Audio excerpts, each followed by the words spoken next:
நம்ம என்ன பண்ணுவோம், எல்லாரும் நல்லா இருக்காங்க, எனக்கு மட்டும் ஏன் கஷ்டம் வருது அப்படின்னு சொன்னால் நமக்கு வந்து அந்த இடத்துல நம்மளுடைய ஞானம் இல்லை. நமக்கு வந்து அந்த அளவுக்கு ஞானம் இல்லாததினால் நமக்கு இந்த மாதிரி விஷயங்கள் எல்லாம் தோணுது. ஏன்னு கேட்டால் இன்னொன்று வந்து ஏன் கஷ்டம் வருது அப்படின்னு சொன்னால் எல்லாமே நம்மளுடைய பழைய ஜென்மங்கள் தீதும் நன்றும் பிறர் தர வாரா அப்படின்றது தான் நமக்கு எப்பயுமே தெரியும். அந்த புரிதல் நமக்கு எப்பொழுது வருகிறதோ அப்போ வந்து என்ன ஆகும், நம்ம சாதனை சரியாக செய்திருக்கிறோம் என்ற ஒரு புரிதல் வரும். நமக்கு தெரிஞ்சு போச்சு.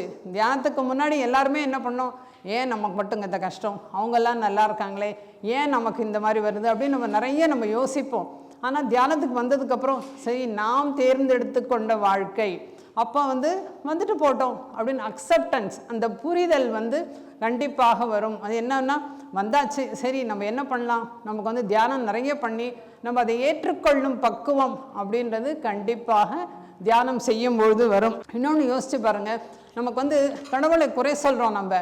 அப்போது நமக்கு என்ன சொன்னாராம் ஒருத்தர், சரி எப்போ பாரு கடவுள் கண்ணு சொல்ல, நீ இதை குறை சொல்லிக்கிட்டே இருக்க, உனக்கு 1 கோடி ரூபாய் வேணும் அப்படின்னு சொன்னால் நீ ஒரே ஒரு கண்ணை கொடுத்துரு அப்படின்னு சொன்னான். ஐயோ ஒரு கண்ணு இல்லைன்னா எனக்கு ரொம்ப கஷ்டம், என்னால் கொடுக்க முடியாது அப்படின்னோடனே சரி அப்போ ஒரு காதையாவது கொடு, 2 இருக்கு இல்லை அப்படின்னு, இல்லை என்னால் முடியாது, அப்போ ஒரு கையையாவது கொடு அப்படின்னு கேட்குறாங்களாம்.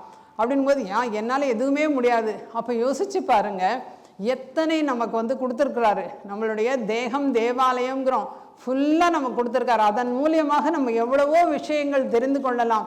ஆனால் நம்ம அவ்வளோ பரிபூரணமாக கொடுத்ததுக்கு அப்புறமும் நம்ம என்ன பண்ணுறோம், ஏன் எனக்கு மட்டும்ன்ற நம்ம ஒரு குறை சொல்கிறோம். அந்த குறை சொல்லுதல் அப்படின்றத நம்ம மனசில் வச்சுக்கவே கூடாது. நம்ம எப்பயுமே நமக்கு கொடுத்ததை நம்ம ஏற்றுக்கொண்டு அதிலிருந்து நிறைய விஷயங்கள் நம்ம வாழ்க்கை ஒரு ஆன்மா பிறப்படுத்தி வந்திருப்பது ஒரு சவால்களை, ஒரு எக்ஸ்பீரியன்ஸை எல்லாம் நம்ம பார்க்கறதுக்காக.